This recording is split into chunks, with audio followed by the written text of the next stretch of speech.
Welcome to a brand new season of Mining or Business, brought to you by the Ministry of Agriculture, Fisheries and Mining through the Mines and Geology Division and the Jamaica Bauxite Institute. The program takes a granular look at Jamaica's mineral sector and aims to provide you with information on the plans and initiatives for sustainable development through minerals exploration, mining and quarrying. This season promises to be a game changer.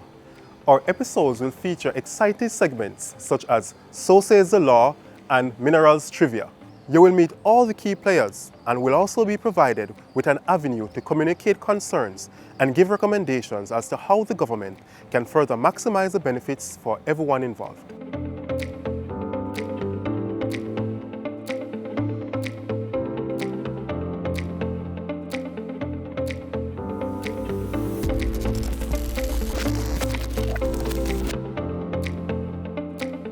Today, as our guest, we have the man himself, the man charged with policy enactment and sustainable development of the mineral sector and its various subsectors.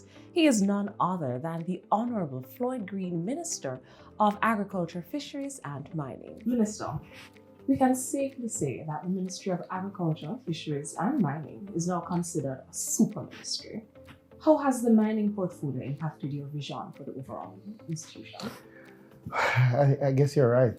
It is a super ministry, especially in relation to its contribution to GDP. I think we now have the most productive areas of our society under one portfolio. I think the Prime Minister envisioned that. He wanted a space where we're looking at agriculture, we're looking at fisheries, but importantly, we're looking at mining in working through mining and agriculture together.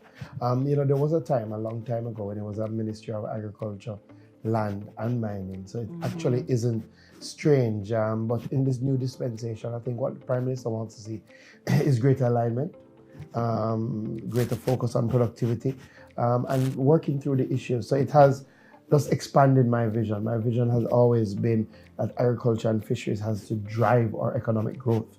And now with mining, this ministry is the ministry that will drive our growth. Excellent. Excellent, Minister. You spoke about alignment just now. And you're a son of the parish of St. Elizabeth. Proudly. A parish known for its agricultural exploits and, one of the traditional bauxite mining parishes. Now, with the alignment of these factors, do you think it stands as an advantage to you being the minister responsible for the mineral sector? I think it definitely does. And clearly, you grow up in a space and you oftentimes may not know what your experience is preparing you for. But for me, it is quite clear in my mind that some of my experiences growing up was preparing me for this sort of responsibility, because I literally grew up in a space that had both agriculture and mining side by side. St. Elizabeth is known as our breadbasket and has continued to have tremendous agricultural production, and for a long time was the biggest bauxite mining area with the largest bauxite plant. Additionally, I literally had a grandfather who was both a farmer and worked in bauxite, right? So, growing up with that reality, you see the benefits, you see the challenges, you see the issues, and you get a 360 view, right? You see where there are times that there is tension between the two, but you also see how that tension can be dissipated. I think St. Elizabeth is a really good example of how we've been able to do mining on a large scale and still do farming on a large scale. So it shows what is possible when you properly plan, when you look at the challenges and face them frontally and treat with them, don't hide from them, and also when you focus more on the people and less on the products, So, we speak about agriculture, we speak about mining, but ultimately what we're talking about is the involvement of Jamaicans in our productive sector, and how can we work together to ensure that everybody who is involved in a various field is getting their due and their just return. So that being said, Minister, with the duality of your experience in both mining and agriculture, what are your plans for the mineral sector? I'm very excited about the mineral sector. Clearly, for me, it is the first I'm getting this opportunity to work directly with areas like our bauxite sector and with the new expanse of minerals that we're looking at. So for me, it's a very, very exciting time. Clearly, having seen some of the challenges with mining over the years and also having seen some of the benefits, one, I have to align the ministry in a way that we can treat the challenges while celebrating the benefits, right? And I'm sure we'll speak more about it, but we have to do a better job of communicating some of the benefits of our mining sector. I think we have taken it for granted for a very long time, and I think we have to spend more time letting the public know of how important the sector has been and continues to be for not only national development, but community development on a very localized level. So, I'm excited about getting that opportunity. But, we often talk about mining, and as we talk about mining, everybody thinks bauxite. It's just bauxite, bauxite. But I think I've come to the ministry at a time when we are looking beyond bauxite Life after in a very real way, right? What that means is a realignment of the ministry, the realignment of our entities like the Jamaica Bauxite Institute, entities like the Mines and Geology Division. We have to look at those alignments to ensure that we are serving the mineral sector. And that is, you will hear much more talk, not just about bauxite, but about minerals. Jamaica has one of the best limestones in the world, if not the best in the world. And almost all of Jamaica is limestone. So tremendous potential is there in an area like limestone mining. How that is done, how that is coordinated and organized, how do we ensure that we maximize the returns to our communities, to our country is very, very critical. So we will speak a lot about that and coordinating that as we move forward. And then I guess finally, there are other exciting things. You have people who are exploring, a lot of Jamaicans don't know, you have people exploring for copper, you have people exploring for gold, you have people who have already reported that they have come across rare earth elements, right? And all of this really sets us up for an exciting time in our mineral sector, and a time where we can learn from some of the challenges over the past and shape the mineral sector to ensure that some of the issues that have been raised will dissipate. Thank you. You almost preempted my next question, Minister. You can almost treat this as section B to this question, because what we want to know, there's a lot happening in the sector. But can you state specifically some of the priority areas you're focusing on currently in the sector? Yeah. So I would say a couple of things, and it depends on how you look at it. So clearly, from the bauxite perspective, we have a number of private partners who are driving our bauxite sector. And what I've been doing thus far is engaging them to see where they are and how the government can work with them to facilitate their growth. Clearly, we're still looking for growth. And we've had companies that have gone through tough times. Jamalco had their fire, now they're on the rebound. We had a very good meeting tour with them, and they are now driving growth. Their numbers are going back up. But like that, I recently went to Uaton, sat with the UC Rosal team, looking at some of their movements, especially in relation to strengthening their environmental protection. And we went to look at their new holding area, and I'm happy to see that that has been completed. So again, working with them to see how can they grow, how can they sustain their jobs, how can they sustain their input to our economic growth. And we've been working with Discovery Bauxite, which is the company in St. Anne, and again, looking to see some of the challenges that they're having. How can we as a ministry work with them to ensure that they can continue to sustain? And we've engaged Alpat, right? We've engaged the GISCO team. We had a very good meeting. A team came in from China. We're looking to see how can we craft the reopening of that plant, and again, working with our private partners to see that. So that's on the bauxite side. And clearly there are some other priorities on the bauxite side that I'm sure we'll speak about in relation to land reclamation, land titling, and some of the issues that we've had, because we're not hiding from them. We're going to face them frontally. On the policy perspective, thankfully, a lot of work has already been done in relation to policy and in relation to our national minerals policy.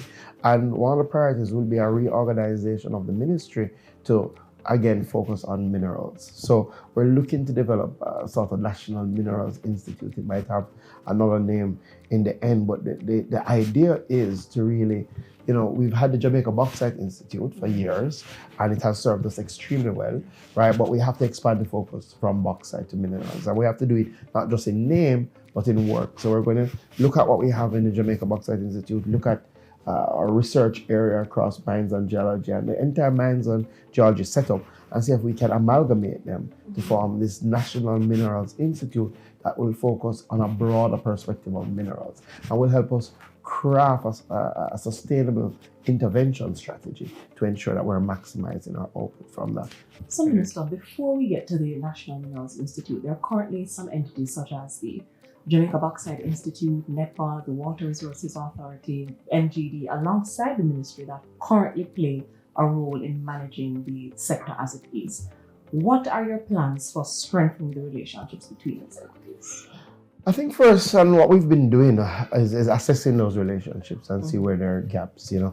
Thankfully, I do have State Minister Whittle, who I've given some specific assignments in relation to our mining sector, and trying to get him to work with a number of those committees that have been formed, that are broad-based committees that have representation from various entities, and to ensure that those are functioning effectively. So it's a lot about structure, it's a lot about communication, how we relate to each other, and it's a lot about us ensuring that we're singing from the same hymn book, And Minister Whittle will play a key role in monitoring that and ensuring that that is happening on the ground. So I think over the years, we haven't done badly, right? But there's always room for improvement.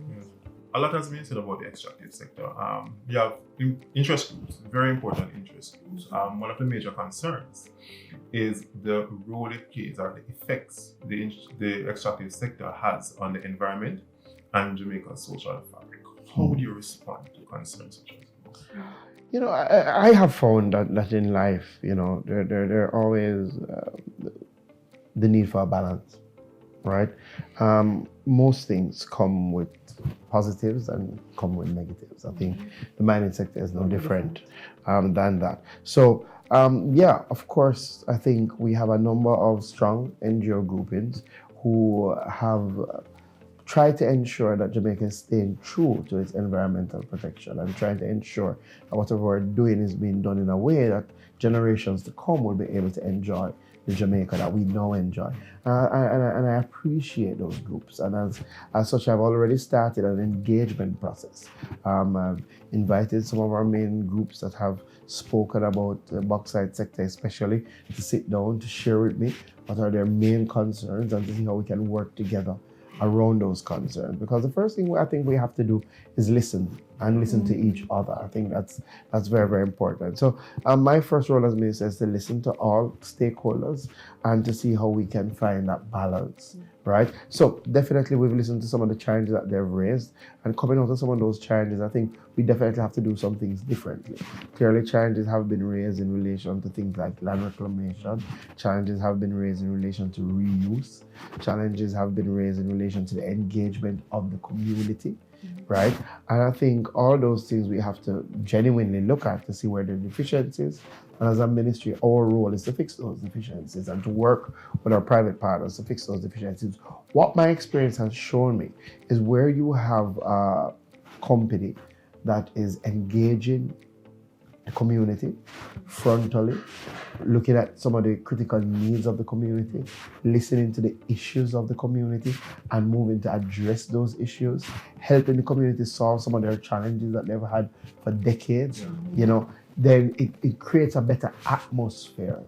And as such, how mining is viewed in those communities where you have that active engagement is very different than communities where you don't have that active engagement. So it says to me, we have to look at our engagement models around mining. And this is not just bauxite, this is mining in general. And ensure that whatever we're doing, the community and their concerns is frontally dealt with, and they're considered and they're engaged so that we can have better outcomes. So, I think our stakeholders, especially our environmental stakeholders, are important. And I think what we have to do is continue to listen to each other, and where we find deficiencies, act upon them.